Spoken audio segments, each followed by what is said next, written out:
नमस्कार बंधुरा आमार एले रान्नार चैनेले सकलके आरो एकबार स्वागत जानाच्छि। आजके आमि निये एसेछि चाल कुमड़ो भर्तार पुरभरा एकटा रेसिपि। किसेर पुरभरा रेसिपिटा करलाम सेटा जानते होले शुरू थेके शेष पर्यन्त अवश्यई धैर्य धरे आमार एई रेसिपिटा देखते होबे। चलुन आजकेर एई छोटो छोटो এই যে চাল কুমড়ো পাতার পাতুরি রেসিপিটা আপনাদের সাথে শেয়ার করি। এর জন্য আমি নিয়ে নিয়েছি দেখুন এখানে বেশ অনেকটা পেঁয়াজ আর এখানে যে নোলা ইলিশ হয় যে শুকনো ইলিশ মাছ সেগুলো নিয়ে নিয়েছি। আর এখানে বড় সাইজের 4 থেকে 5টি মতো পেঁয়াজ নিয়ে নিয়েছি।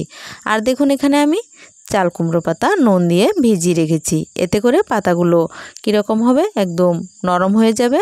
এগুলোর মধ্যে যে পাতুরিটা করব সেটা করতে খুব সুবিধা হবে। নরমালি কলা পাতায় অনেকে পাতুরি খায়, কিন্তু এই ধরনের পাতায় পাতুরি খেয়ে দেখবেন। এই ধরনের পাতায় পাতুরি খেলে তেল মশলা সহ পাতা সবটাই আপনি খেতে পারবেন। শাকের জন্য যে কোনো পাতা খুবই উপকারী, তাই শাক ছাড়াও এভাবে যদি পাতা দিয়ে পাতুরি বানান তাহলে পাতাগুলো অনায়াসেই খেয়ে নিতে পারবেন। এইবার পাতাগুলো আমি একটা থালায় পেতে নিয়েছি। এদিকে আমি পেঁয়াজগুলো মাখিয়ে নিচ্ছি।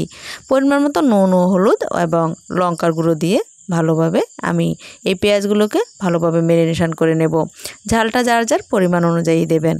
এবার অনেকক্ষণ ধরে এগুলো মেখে নেব যতক্ষণ না পর্যন্ত পেঁয়াজগুলো থেকে একটু একটু জল জল বেরিয়ে আসছে।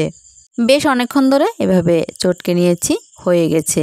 এবার আমি পরবর্তী প্রসেসটা আপনাদের সাথে শেয়ার করছি। আগে আমি যে পাতাগুলো থালার মধ্যে পেতে নিয়েছিলাম আপনারা দেখেছেন, দুটো করে পাতা দিয়েছি এখানে আমি, ঠিক বড় বড় সাইজের দুটো পাতা। এবার প্রথমে অনেকটা করে পেঁয়াজ দিয়ে দিচ্ছি। এবার পেঁয়াজের মাঝখানে একটা করে নোলা ইলিশের যে টুকরোগুলো দিয়ে দিচ্ছি, মানে শুকনো নোলা ইলিশের মাছের টুকরো দিয়ে দিচ্ছি। এবার উপর থেকে আবারও পেঁয়াজ দিয়ে দিচ্ছি। সবগুলো একইভাবে করে নেব। কিভাবে করছি আপনারা একটু খেয়াল করে দেখবেন। উপর থেকে পেঁয়াজগুলো দিয়ে এবার পাতাগুলোকে আমি ভালোভাবে বটে নেব। প্রথমে একটা পাশ আমি এভাবে বটে নিয়ে তারপর অপর পাশটা ঠিক একই রকমভাবে 4 পাশটা একটা একটা করে আমি বটে নেব। এতে কোনো সুতোর প্রয়োজন হবে না। পাতাগুলো নুন দিয়ে মাখিয়েছি সেজন্য খুব নরম আছে, যেভাবে আপনারা মুড়ে নেবেন ঠিক সেভাবেই এটা মুড়ে যাবে। দেখুন একটা পাশ প্রথমে মুড়ে নিচ্ছি, তারপর আরেকটা পাশ, তারপর তৃতীয় পাশ, তারপরে অপর পাশটা। এইভাবে সবগুলো পাতুরি কি সুন্দর বানিয়ে নিচ্ছি। একে একে সবগুলো বানিয়ে নেওয়া হয়ে গেলে আপনাদের সাথে সবগুলো শেয়ার করে নেব। দেখুন সবগুলো আমার বানানো হয়ে গেছে। আমি সবগুলো নিয়ে চলে এসেছি।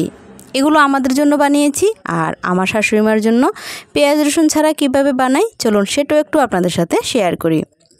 এখানে একটু হলুদ দিয়ে দিলাম, লঙ্কার গুঁড়ো দিয়ে দিলাম, আর দিয়ে দেব সামান্য একটু নুন।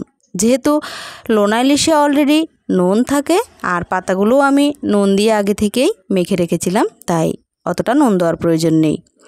সামান্য একটু জল দিয়ে দিলাম। এবার পাতার মধ্যে এই মশলাটা মেখে তারপর বসিয়ে দেব। ঠিক যেভাবে পেঁয়াজের মধ্যে দিয়েছিলাম মাছটা, ঠিক সেভাবে একটু মশলা মাখিয়ে মাছগুলো দিয়ে দেব। খুব সহজভাবেই এইগুলো বানানো যায়, খুব অল্প সময়ের মধ্যেই হয়ে যায়।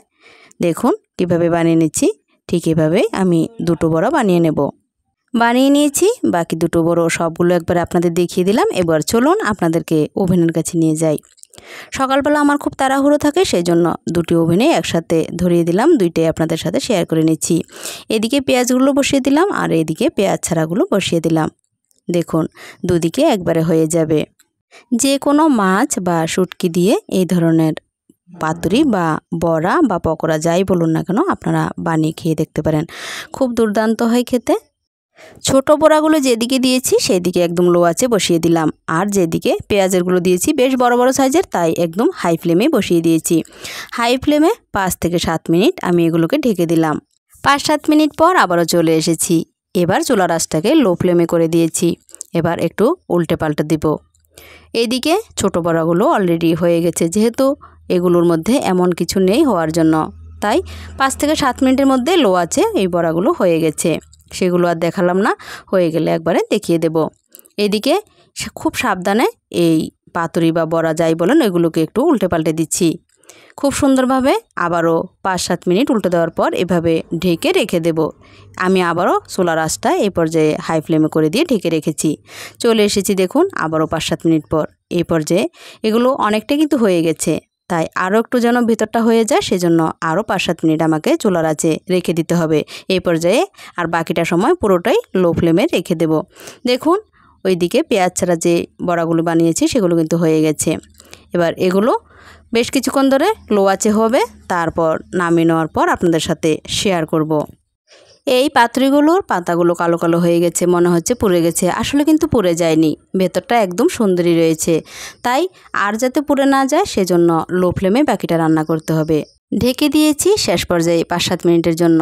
চলে এসেছি, হয়ে গেছে এগুলো, অলরেডি নামিয়ে নিচ্ছি। দেখুন কি সুন্দর হয়েছে দেখতে।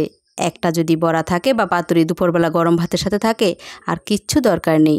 যারা এই ধরনের শুটকি মাছ খেতে পছন্দ করেন তাদের জন্য খুবই সুস্বাদু একটি রেসিপি। রেসিপিটা যদি ভালো লেগে থাকে তাহলে অবশ্যই একটা লাইক, শেয়ার, সাবস্ক্রাইব করে দিয়ে যাবেন। পাশে থাকা বেল আইকনটা প্রেস করে দেবেন। আপনাদের একটা মিষ্টি কমেন্ট, একটা মিষ্টি লাইক আমাকে ভিডিও বানাতে অনেকটা উৎসাহিত করে, আমাকে এগিয়ে নিয়ে যেতে সাহায্য করে। চলুন আপনাদের একটা বড়া খুলে দেখিয়ে দিই। দেখুন ভেতরটা কতটা কাঁচা রয়েছে, একদম সবুজ রয়েছে পাতাগুলো। ঠিক এরকমভাবেই রান্নাটা করে নিতে হবে। আজকের মতো রেসিপি এখানে শেষ করছি। সকলে ভালো থাকবেন, সুস্থ থাকবেন এবং সাবধানে থাকবেন। দেখা হচ্ছে পরবর্তী রেসিপিতে।